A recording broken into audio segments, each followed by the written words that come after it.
Oke Bang John, kita mau tanya-tanya dikit nih. Baik. Eh, Sebagai advokat itu Bang John tuh dengar-dengar nih mah, dengar-dengar katanya dulu kan seorang jurnalis ya. Baik. Nah, itu bisa nggak Bang ceritain sedikit ya, tentang kehidupan jurnalis Abang dari awal mula berkarir di jurnalis sampai ke seorang advokat gitu. Ya. Nah, Ya, sebetulnya kalau advokat ini dengan jurnalis kan pada prinsipnya sebetulnya hampir sama aja sih kalau penerapan di lapangan ya kan seperti itu. hmm, Cuman kalau bedanya mungkin eh, bahwa memang advokat itu dia lebih spesifik. Kenapa lebih spesifik? Nah, dia itu menjalankan lebih cenderung kepada pemberi kuasa. pemberi kuasa. Iya, pemberi kuasa. Nah, sementara kalau yang namanya dari jurnalis, kita memang lebih general, lebih umum. Artinya seperti ini, kita mengetahui sesuatu di lapangan, kita bisa langsung action kan, Yes, sir. bisa naluri jiwa jurnalis kita keluar di situ kalau kita melihat misalnya di lapangan itu ada sesuatu yang tidak beres gitu kan, ada misalnya kira-kira kejadian yang perlu diinformasikan kan seperti itu ya kan.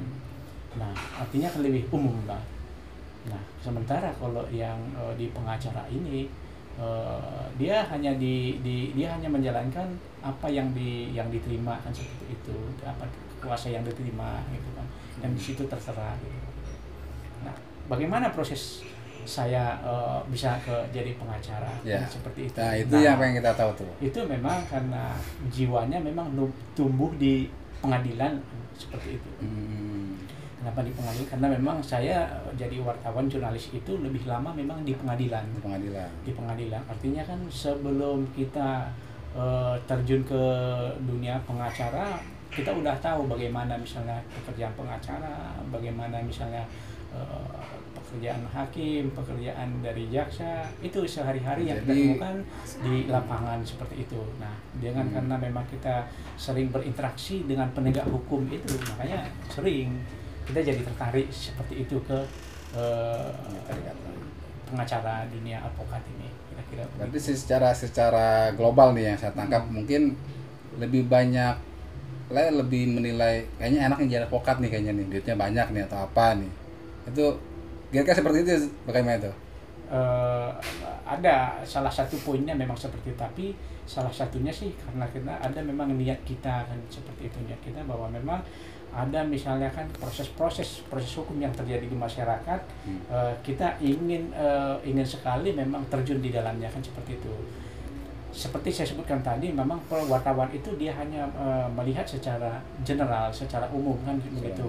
Artinya untuk melakukan action upaya hukum, kan wartawan itu tidak bisa dan tidak dibenarkan oleh undang-undang kan seperti itu.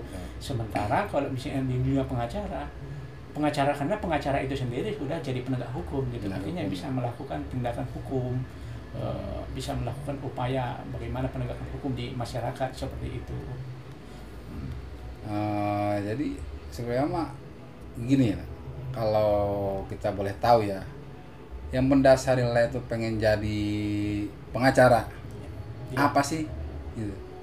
Ada nggak, ada poin-poin gak yang gue pengennya pengacara, pengacara ini enak nih begini nih, pengacara gitu tuh enak tuh, atau karena emang awalnya terlalu banyak berkecimpung di dunia hukum di pengadilan khususnya kan, jadi kelihatannya seperti apa gitu jadi pengacara. Iya. Memang pengacara itu ya satu sisi sebetulnya kan kalau dilihat dari masyarakat itu memang sepertinya enak gitu kan, pengacara profesinya seperti Lebih ini. berwibawa Iya, mungkin ya, berwibawa kelihatannya gitu ya. gitu kan.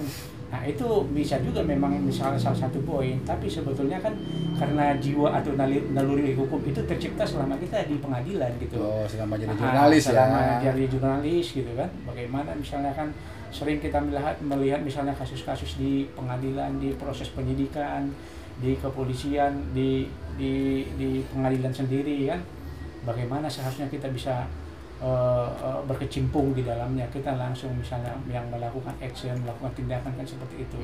Kalau waktu itu kita hanya bisa profesi jurnalis kan hanya bisa menulis, Ya, menyampaikan. wawancara, minta tanggapan kan sebatas itu, lalu Ya. kita memberitakannya kan seperti itu. Nggak bisa action ya. Ah. Nggak bisa action. Tidak bisa action kita ke, ke dalam kasus yang bersangkutan, kira-kira seperti itu. Nah, justru itu yang mendasari saya ingin action untuk bagaimana proses penegakan hukum di masyarakat. Itu sebetulnya secara umum latar belakang saya jadi pengacara seperti itu. Itu punya jiwa sosial kali ya. Ya. Ceritanya seperti itu. Ya. Nah, ini terkait lagi viral nih kan, artis DS nih, inisial DS ya kan? Ya. Nah, ini selatan ya, Jakarta Selatan ya. Ya. Itu katanya kan mau ngajuin asesmen ya kan? Hmm. Infonya seperti itu kan, yang lagi rame diperbincangkan. Ya. Itu tanggapannya seperti apa itu? Masalah asesmen itu kayak gimana sih? Ini berarti artinya kan berarti kita pastikan ini berarti kasus narkoba nih ya. Betul, pasti biasa kasus narkoba karena DS kan emang terjerat narkoba nih saat Ya. ini nih. Sebetulnya kan proses asesmen ini ya bisa jadi itu bisa haknya si tersangka sebetulnya mengajukan kan begitu. Memang baiknya dia harus mengajukan dari kepolisian sebetulnya kan biar diproses kan seperti itu. Cuman dalam prakteknya nanti dalam prosesnya sebetulnya kan bagaimana nanti putusan hakim kan seperti itu. Dia asesmen dia diterima atau misalnya dia minta untuk direhabilitasi ya apakah diterima nanti diterima hakim atau tidak seperti itu. Pengajuan asesmen ini memang harus dari kepolisian. Nah, terus lanjut misalnya bagaimana dibumbui nanti disertai sama pasal-pasal ya kan. Ketika mengajukan asesmen dalam undang-undang narkotika sendiri memang harus disertakan dengan pasalnya, misalnya pasal 127 untuk penerapan rehabilitasi seperti itu. Kalau misalnya tidak disertakan dengan pasal di dalam proses hukumnya kan seperti itu bias, artinya walaupun mengajukan asesmen dia tidak berarti sama sekali begitu kan. Karena inilah dasar jaksa untuk menuntut nantinya kan untuk minta pertanggungjawaban hukum dia di meja hijau di pengadilan kan seperti itu. Nah tentu dengan ini nanti hakim memvonis kan seperti itu. Nah mudah-mudahan artinya kan bisa diproses asesmen dia dengan disertai dengan pasal. Kalau persyaratan asesmen itu sendiri seperti apa sih? Misalnya kalau kita memiliki sabu sekian gram atau narkoba sekian apalah macam-macam narkoba itu ada nggak persyaratan asesmen itu? Iya, persyaratan asesmen memang harus ada memang artinya ada ditentukan di surat edaran Mahkamah Agung sendiri sebetulnya ada untuk penerapan hukuman ya. Nah begitu juga di Kejaksaan sendiri sebetulnya sudah ada ketentuan dari surat edaran Jaksa Agung sebetulnya kan untuk ketentuan-ketentuan misalnya dia pengajuan asesmen kan seperti itu. Asesmen ini bisa juga salah satu pendukung sebetulnya untuk pendukung untuk dia untuk direhabilitasi. Asesmen ini kan dilakukan oleh seorang dokter atau psikiater lah. Nah dia sebetulnya kan tingkat keparahannya seperti apa ya kan begitu kan. Tingkat keparahannya seperti apa, dia layak nggak dia untuk direhabilitasi, perlu nggak ini direhab, kira-kira seperti itu. Nanti dokter yang menyimpulkan kan seperti itu. Nah kalau misalnya asesmen ini bisa diterima penyidik atau enggak, tentunya ini hanya salah satu bukti sebetulnya, salah satu syarat.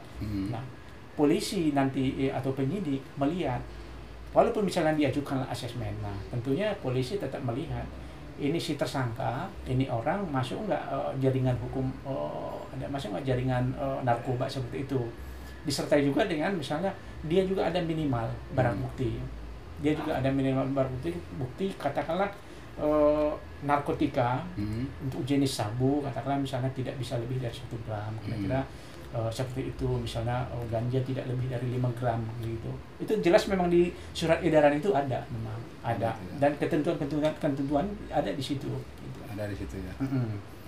Nah kalau yang Le tahu nih itu kalau direhab itu mahal nggak sih Le? Nah sebetulnya untuk direhab itu haknya si tersangka atau terdakwa gitu ya. Itu sebetulnya kan dalam proses hukum ini sebetulnya ya nggak ada biaya kan seperti itu. Nggak ada biaya. Artinya kan, nah lebih kepada bagaimana proses hukumnya pembuktian nanti di persidangan. Dia layak nggak direhab ini si terdakwa.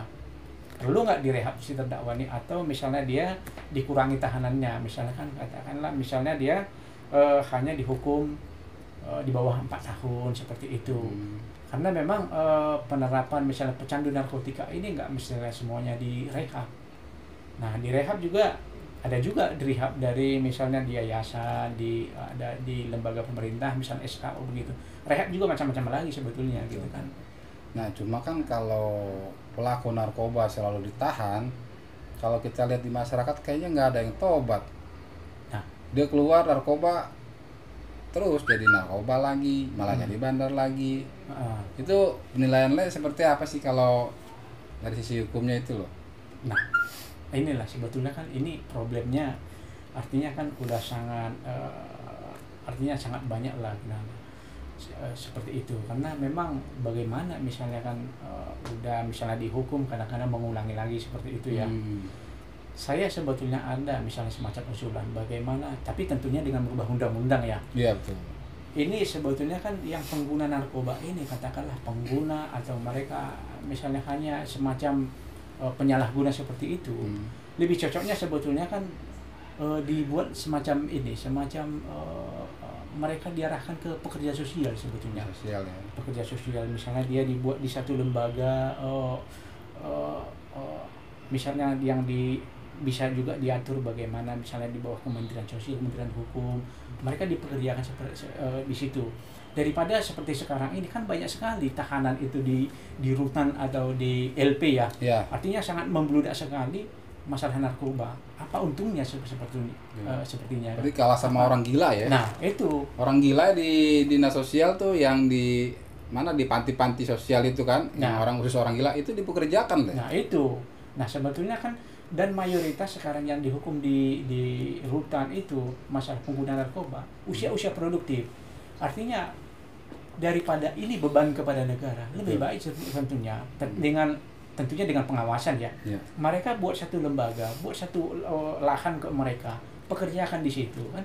Di samping bisa misalnya mereka produktif ke keluarganya, bisa menghasilkan kepada negara kan seperti itu.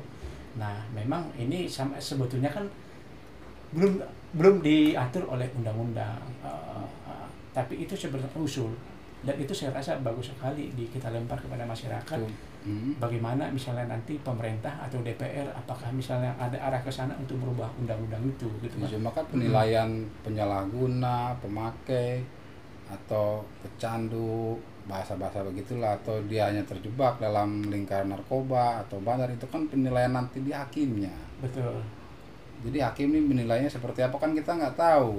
Bisa saja dia orang yang terjebak di dalam dunia narkoba, tapi dihukumnya lebih parah. Iya. Seharusnya kan untuk hak asasi manusianya kita harus mengarahkan dia ke yang lebih benar lagi, sebenarnya kan seperti itu. Berarti intinya dari para eksekutor dong ya. Iya. Hakim lah tadi mungkin ya. Iya. Nah, itulah artinya dari proses dia ditangkap memang harus dilakukan upaya hukum. Itulah salah satunya yang memang perlunya ada pengacara seperti itu ya. Artinya bagi masyarakat yang artinya kan yang masih awam masalah hukum, artinya perlu adanya pendampingan gitu kan.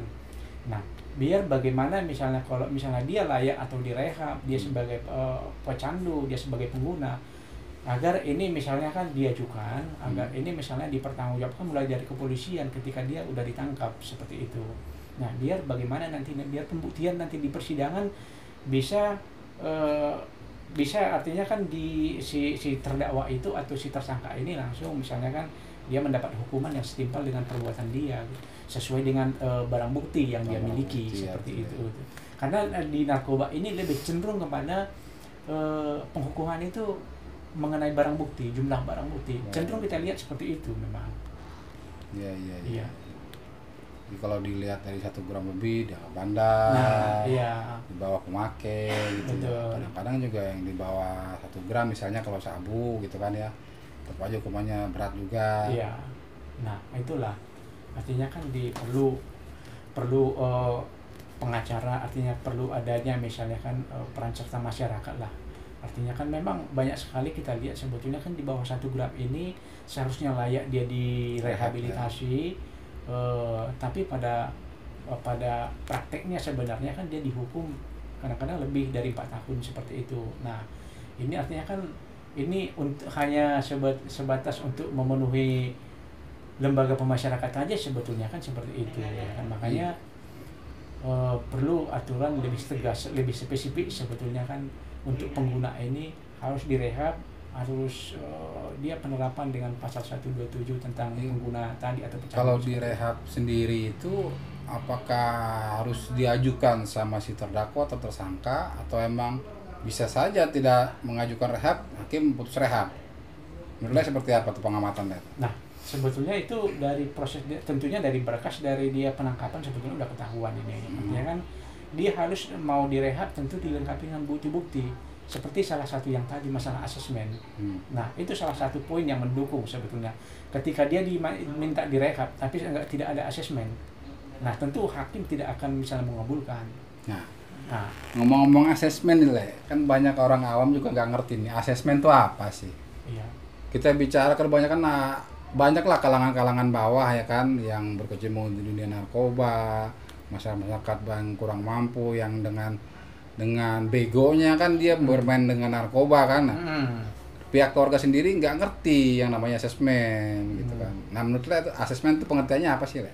Sebetulnya asesmen ini adalah penilaian seorang dokter atau psikiater lah di bidang itu untuk menilai keparahan bagaimana seseorang, misalnya si pengguna itu menggunakan menyalahgunakan narkoba. Parahnya parah seperti apa tuh? Nah, tentunya bagaimana misalnya tentu si dokter harus memeriksa secara fisik, secara medis itu diperiksa. Nah, inilah yang diajukan berkas, inilah yang diajukan asesmen ini yang disertakan di berkas nanti. Tentunya kalau misalnya tidak ada berkas atau tidak asesmen, bagaimana jaksa atau polisi atau hakim menilai bahwa itu penyalahguna atau pengguna untuk direhab sementara asesmen tidak ada, kan seperti itu. Ya, maksudnya penilaian dokter ini berupa apa sih, Le? Maksudnya parahnya parah seperti apa? Apakah emang kecanduannya ini harus diobatin atau hanya biasa aja? Iya. Nah, itulah tentunya itu kesimpulan dari dokter itu sendiri sebetulnya kan. Dokter atau psikiater lah yang memeriksa yang bersangkutan, si tersangka yang bersangkutan. Tentu tingkat keparahan itu harus kesimpulan dari si dokter. Bahkan polisi sendiri tidak bisa menyimpulkan itu. Nah, sebetulnya. parahnya parah dari apanya, Le? Dari sisi apa nih dibilang parahnya nih menurut dokter? Dokter lah yang memeriksa. Ya, maksudnya di sisi parahnya parah seperti apa? Nah, tingkat keparahannya si dokter itu memeriksa bagaimana psikologi, bagaimana keparahan medis si tersangka itu gitu kan. Karena tingkat orang kecanduan narkoba ini kan ada berjenjang ya seperti itu. Artinya kan ada sangat parah, ada ringan, kan ada juga misalnya ada yang coba-coba seperti itu gitu kan. Kan di pengguna narkoba ini pecandu narkoba. Kalau misalnya dia tidak menggunakan kan memang kadang-kadang agak ya blank seperti itu. Itu mungkin udah parah ya seperti itu. Nah, berarti yang parah itulah yang di rehab itu. Nah, itulah misalnya di asesmen dokter kan dibuatlah tingkat kesimpulan seperti berarti itu. dari tingkat medisnya lah ya yang dilihat ya. Kalau yang benar-benar sakit parah dari narkoba itu harus lah ya dianjurkan untuk diobati. Kalau dia nggak begitu parah ya biasa-biasa aja misalnya gitu. Nah, itulah tentunya nanti itu semua tertera di asesmen itu gitu kan. Nah, tentu yang menuntut atau yang memutus nanti hakim lah, jaksa dan hakim lah gitu kan. Kalau misalnya jaksa menilai bahwa ini memang perlu untuk direhab, ya tentu dituntut dengan pasal rehab seperti itu. Nah, demikian juga dengan hakim. Nah, apakah misalnya hakim menganggap itu sesuai fakta atau keyakinan hakim misalnya dia untuk direhab, ya udah tentu dengan dinilai dari asesmen dari fakta yang di persidangan tadi lah. Rehab itu harus ada permulaannya ya, berarti berupa asesmen itu ya, pemeriksaan dokter ya. Betul. Ataupun psikiater ya. Iya, betul. Tanpa ada itu nggak bisa di rehab tuh ya, nggak bakal ada putusan rehab lah ya. Ya, tanpa ada memang tidak bisa. Karena memang bagaimana hakim menilai bahwa memang itu dia pengguna, orang berkasnya tidak ada, kan seperti itu kan. Bisa mati di penjara ya. Iya, nah kalau itu dia parah ya misalnya gitu ya. Ada yang namanya tuh apa tuh kalau apa tuh kalau lagi apa kalau sakau bahasa sakau loh ya itu ya. Nah, yang udah sakau itulah sebenarnya yang harus direhab ya. Karena kalau secara yang saya tahu sih di lapangan yang dari narkoba masuk keluar tetap masih ngelakuin hal yang sama gitu loh.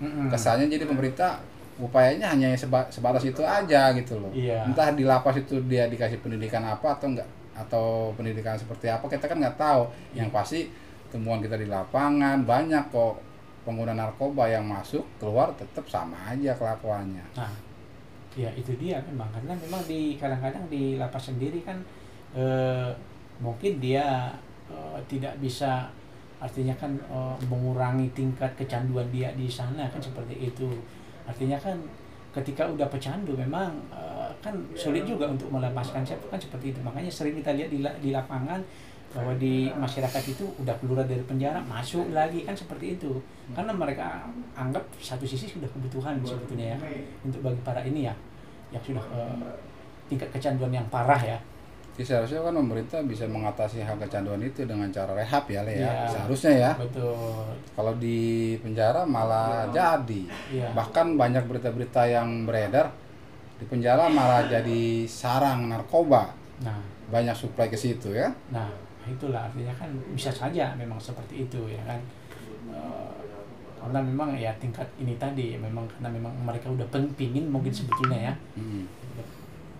Itu ada nggak yang pernah direhab itu? Waktu liputan di pengadilan direhab gitu. Layak atau tidak layak ini orang. Lah tentunya kalau misalnya selama saya jadi jurnalis memang artinya kan banyak juga memang kita lihat di pengadilan itu diputus rehab.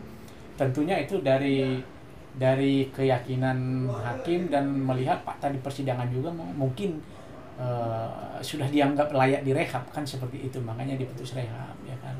Nah tentu ini kembali lagi memang ini prosesnya harus dari bawah memang, artinya kan tidak serta-merta langsung Dari tingkat kepolisian berarti ya. Iya betul. Nah balik lagi nih Le. Ini mahal gak sih rehab itu? Nah Jadi ini orang-orang yang miskin nih, susah nih, belagu nih pakai narkoba nih, biar tahu orang tua yang membiarkan anaknya bergaul asal gaul tuh biar tahu. Ini ancamannya nih bukan hanya penjara, mahalnya juga ada pengaruhnya. Nah menurut lo itu seperti apa itu? Rehab tuh mahal gak sih itu? Nah, sebetulnya kan bagaimana mahal, artinya kan kalau proses hukum ini kan artinya kan bisa dilakukan atau tidak bisa dilakukan kan sebetulnya kan udah sudah berjalan aja sebetulnya kan.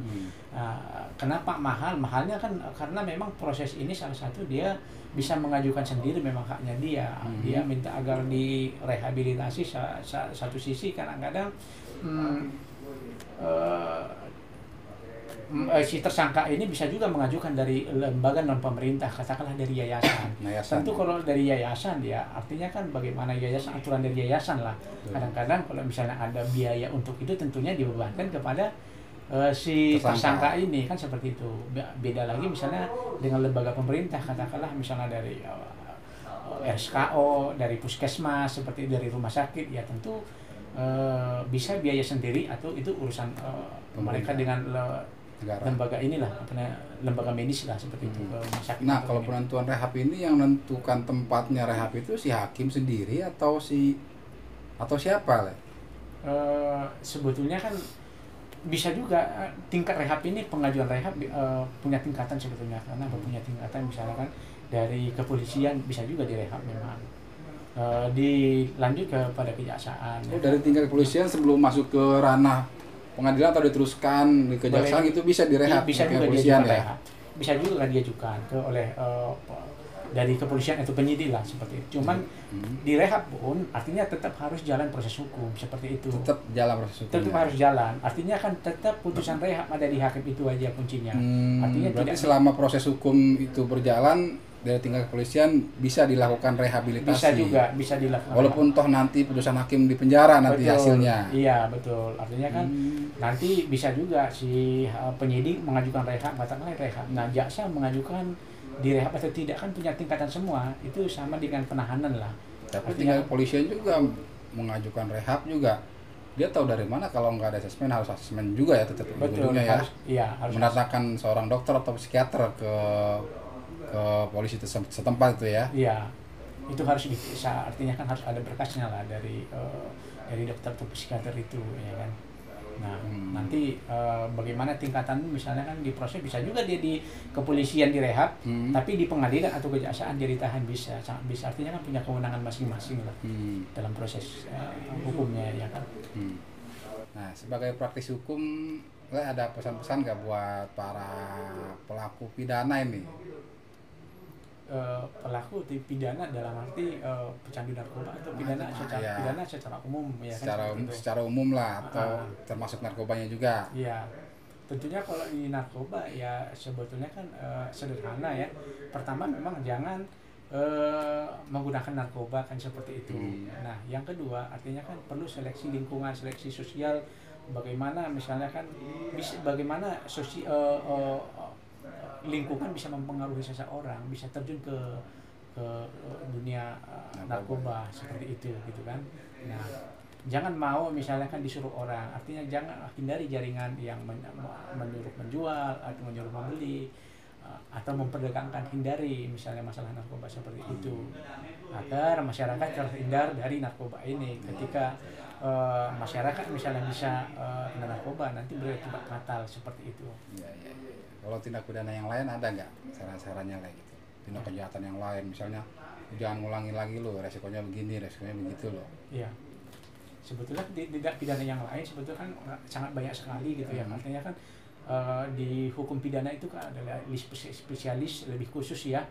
Dan ada hukum lebih umum katakanlah ke KUHP ya seperti itu, banyak sekali. Artinya kan ya di tindak pidana ini jangan melakukan suatu tindak pidana karena harus diminta pertanggungjawabannya di meja pengadilan sendiri ketika kita melakukan, ya itu intinya sebetulnya kan di pidana seperti itu.